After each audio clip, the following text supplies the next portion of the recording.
Today I'm going to present you 3 Polish IT stocks that I think may be worth taking a look at. But first, as this is my first video on this channel, a few words of introduction. I'm an individual investor from Poland, a fan of fundamental analysis and dividend investing. I'm also a fan of Peter Lynch and his view that each of us can beat white indexes if we find an edge, a leverage that we can use to outperform the market. I believe that investing in stocks that receive less analyst coverage than the US market can be highly beneficial for individual investor. On this channel, I would like to dive into Warsaw Stock Exchange and hopefully help you find interesting investing opportunities. At this point, I would like to ask you to hit that like and subscribe buttons to help me start up the channel and let me know if there is a demand for such content. So, coming back to the topic of this video, what's cool about the Polish IT companies is that they usually earn their money globally, while often being cheaper than US alternatives. This sector has been rapidly growing in recent years. They could make for a good initial choice on the Warsaw Stock Exchange for a foreigner, as their income is geographically diversified and not that heavily dependent on the Polish economy.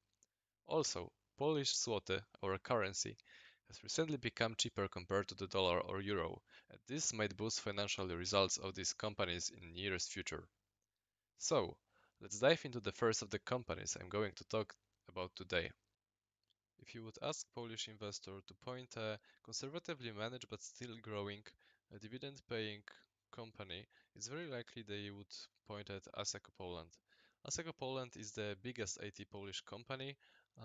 It's been paying dividends consecutively for 18 years, which is very good result for Polish stock as Polish stock exchange is quite young. Asseco Poland is in fact a member of Asseco Group, which consists of different companies, but Asseco Poland is a leading company in this group. The company is listed on the Warsaw Stock Exchange and is a part of the WIG20, or should I say in English, WIG20 index, which is the index of 20 largest companies in Poland. They are the 6th largest producer of software in Europe and the leader of such solutions in Central Eastern Europe. What they do is basically developing and providing software for different sectors, usually focusing on banking and finance, public institutions, and general business. As they are quite big, they are present in 61 countries, but as I mentioned before, they are rather focusing on Central and Eastern Europe. Also, around 90% of the Asseco Group sales revenues are generated outside Poland. Regarding the shareholders, around 23% are held by Cyfrowy Polsat. This is a media conglomerate in Poland. The rest of significant ones are OFE, which are pension funds, and Adam Góral, which is actually a current CEO and, if I remember correctly, also a founder, which is very nice because he's been a very good CEO so far. Let's have now look at their company profile presentation. We can see some words from the CEO. As we can read, he started as IT startup 30 years ago, and now it's one of the biggest company in Poland, at least the IT companies. They employ a lot of people, and they are present in 60. Now they mentioned that they are present in 61, so probably the presentation is a bit outdated. But here we can see the map. Basically, it's whole of the Europe, United States, Canada, China, India, Australia, some African countries, Turkey. Their revenues have been steadily growing. The CAC for 8 years from 2012 to 2020 is about 9.5%. They specialized in, as I mentioned, generally three sectors: public institutions, banking and finance, and the general business. Public and institutions being the biggest one, and banking and finance second one. These are very stable sectors that will continuously need more and more IT services. So I think that they can sleep well regarding their future. Regarding the banking sector, they support over 50% of banks in Poland, almost half of banks in Czech Republic and Slovakia, majority of banks in the Balkans, and also over 50% of banks in Israel. They also support a lot of payments processing, insurance companies, and as mentioned before, public administrations. In fact, they are a top 3 software provider for public sector in the whole Central Eastern Europe. Also, a lot of involvement in healthcare, defense and uniform services, some in energy and gas sector, telecommunication and media, and ERP solutions. So as we can see, they are very well diversified. They are active in a lot of different sectors and in different countries. So it all makes them seem as very safe choice if bought for a reasonable price. As I mentioned before, Asseco Poland is in fact a leading company in whole Asseco group. And the group consists of Asseco Poland, Asseco International and Formula Systems segments. Note that under the Asseco International, there are two companies that are also noted on Warsaw Stock Exchange, and this is Asseco Business Solutions and Asseco Southeastern Europe. Now let's have a very quick look at the group's result for the first half of the 2023. We can see that the group has been still growing with all the sectors increasing their revenues. There were also some acquisitions on the Israeli market. Here we can also see the group's order backlog, which is the most important metric here, as it tells us about the future. The backlog growth is not perfect, it could have been better, but it's not bad either. It kind of shows us that for now the company keeps very slow growth, and I hope that in future the growth will accelerate. Also in this year, Asseco has been heavily investing in Asseco Cloud and trying to cut this piece of cake from the cloud sector. Now let's have a look at financial data for over the longer period of time, valuation and dividends. So regarding the price of Asseco Group, we can see that in the recent years it's been growing. Last month it fell a bit, so let's check if it might be an investing opportunity. The current price to book value is below 1, which is very cheap, I would say, for an IT companies. Also, the price to earnings around 12.5 make this company look quite cheap. Regarding the trends over the longer period of time, we can see the steady growth of the revenues, the net profit following the revenues basically.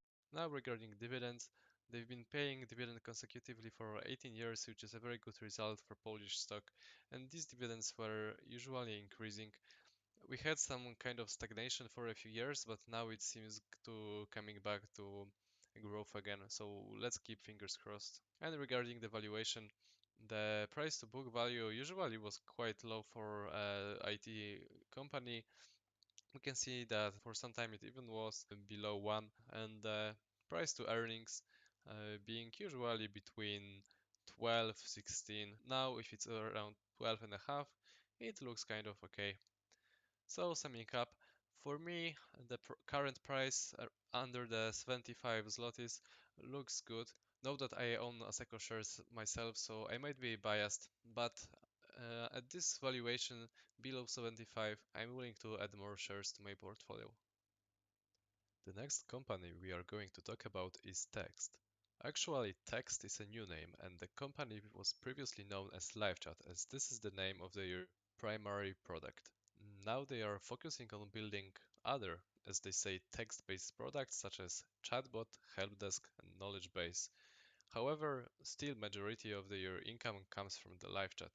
LiveChat itself is a customer service platform. They've started with the chat itself, the online chat, but now it's more like hub, the centralized place that you can plug in all the integrations that you want with the communication channels or e-commerce platforms and support your sales from the centralized place. As we can see, LiveChat is very well diversified geographically, as there are companies using LiveChat from 150 different countries. Also, we can see that LiveChat has been trusted by some very famous and recognizable brands, such as IKEA, LG, Ryanair, etc. Now, if we have a look at their investor presentation, we can see some interesting facts like 40% of their MMR is generated in the US and only 2 in Poland. This makes it a very interesting and safe stock if it's going to be your first stock on Warsaw Stock Exchange. It's really well diversified geographically and not dependent on Poland's economy. Also, they've got a good track of dividends, and what's more important, they are still trying to build new products. They are not resting on the success of LiveChat, but they are investing in new ideas like chatbot, helpdesk, knowledge base. It's still a small portion of their income, but it's good to see that it's growing. Also, this is nice because this would finally create ecosystem of integrations and API that will allow them to cross-sell their products and boost their incomes even more. Now, if we scroll down even further, we will see some statistics and metrics, and we can really see a very healthy growth this company had in the recent years. For example, the quarterly revenues are steadily growing with some nice spike in the last quarter. Also, the MMR, which I think is the key metrics here. By the way, MMR stands for monthly recurrent revenue. I think this is a key metrics if we are looking at a SaaS company. Also, other KPIs like number of live chat customers, ARPU, number of chatbot customers, all of this is nicely growing. What's even better, we can see some major growth in other products like chatbot and helpdesk. Chatbot with the change of 38% year on year and helpdesk 72 year on year. If we go even further, we can see the revenue split by products. As I said, LiveChat dominates the revenues, but other products are slowly growing. Let's hope that the trend will continue here. Agreement of shareholders, which is founders and key managers, hold over 40% of shares, which I think is good. LiveChat is not really dependent on one of two clients. They serve a lot of variety of clients from the big companies to the small one. Also, having a look at the geography, the majority of revenue comes from the United States, the second place being UK and third Australia. Others is a huge portion of the graph here, and this distributes very well across the whole globe. And Poland makes only about 1.5% of the MMR. The annual revenues have been massively growing in the last years. If we have a look, 2011 and 12, 5.5, and 10 years later, it's massive growth here.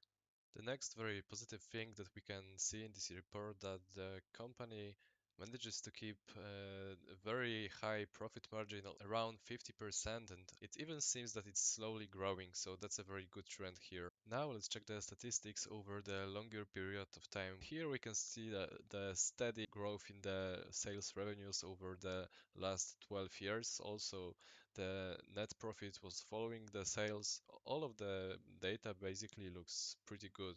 We can also turn on the year-on-year statistics to show the exact changes every year. So having a look at the profit, it was growing usually around 20, 30, even 40% year on year. So that's massive positive growth. Next, we can have a look at the dividends. Most of the companies in Poland pay dividends yearly. For a few years, LiveChat started to pay their dividend twice a year. We can also see the dividends increased very rapidly over the last few years. So for 2022, it's almost 6 zlotys, and only 5 years earlier, it's 1.77. So the growth here is also very good. The next thing that we'll have a look at is the debt and valuations. So regarding the debt, you can see that the company has very little debt. The company financial situation is pretty good. And if you have a look at some basic valuations, the price to book value is on one of the lowest in the recent years. Also, the price to earnings pretty similar.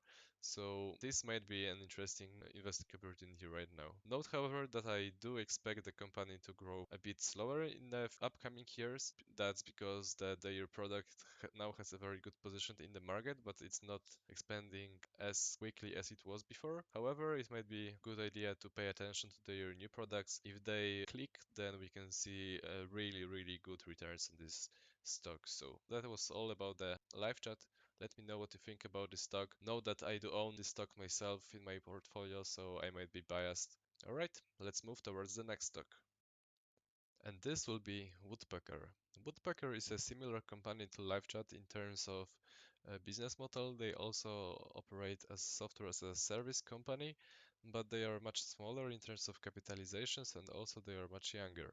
They are not listed on Warsaw Stock Exchange, but on New Connect. a smaller alternate stock exchange operated by Warsaw Stock Exchange, but with less regulations needed. This might be problematic if you are a foreigner planning to buy the company because most of the international brokers probably do not support buying stocks on NewConnect. However, the transition to the main market is planned soon, so it's worth observing this company as the growth perspectives are really nice. Their products also operate in a similar field as LiveChat, which is supporting the communication and automating processes. Cold email and agency are their two main products which make majority of their income, but they are launching a new one, a sales assistant, which is slowly starting to appear in the income statements. Also not mentioned here, but they are working on the two new, one of them being strongly AI fueled product, but we'll get to details in a moment. So cold email is an automation tool that helps you automate your email campaigns, send follow-ups, and track the responses. And upon of that, you can use the agencies tool, which helps you generate leads from the cold emails campaigns. So it's good to see that they are building products which not only can be handy itself, but also working together produce even more value. Now let's have a look at their presentation from the last report. Unfortunately, the report is only in Polish, but here we can see the structure of their earnings based on the product. So cold email is around 60% and agency 37%. Sales assistant is a small fraction, but hopefully will be growing. In the last quarter, it rose a bit, but not significantly so far. Now let's have a look at the MMR, which is again I think the most important statistics when it comes to the software as a service companies. So we can see that for last 6 years, their MMR was constantly growing in a rather fast tempo. The number of clients also growing. Their income is truly global. As we can see, they are present in 102 countries, with the US being the main market, but also significant presence in UK, Poland, Germany, France, and others make 23%. As I mentioned before, now they are working on two new products, Scale and Prospects. All of this will be integrated together to cooperate with each other. So that's really nice to see that they are developing new products, but building upon what they already have. And as I mentioned before, now they are noted on a new Connect stock exchange, but soon they will be transferred to at least they plan to be transferred to Warsaw Stock Exchange, will attract some more capital and allow foreigners to invest in this stock. Personally, I think that this is just the beginning of their journey and this company still has amazing potential to grow in future. So let's have a look at the valuation. So on this graph, we can see that this company has been listed on stock exchange only for a short time, and in the recent months, it's got some price decline. If we scroll down and check the price to earnings ratio, it's around 25. I would say it's acceptable for a company with such growth potential, and it's also quite low comparing to the usual price to ratio they have. If we check their financial results, we can see that at the beginning they had massive increase in their net profit.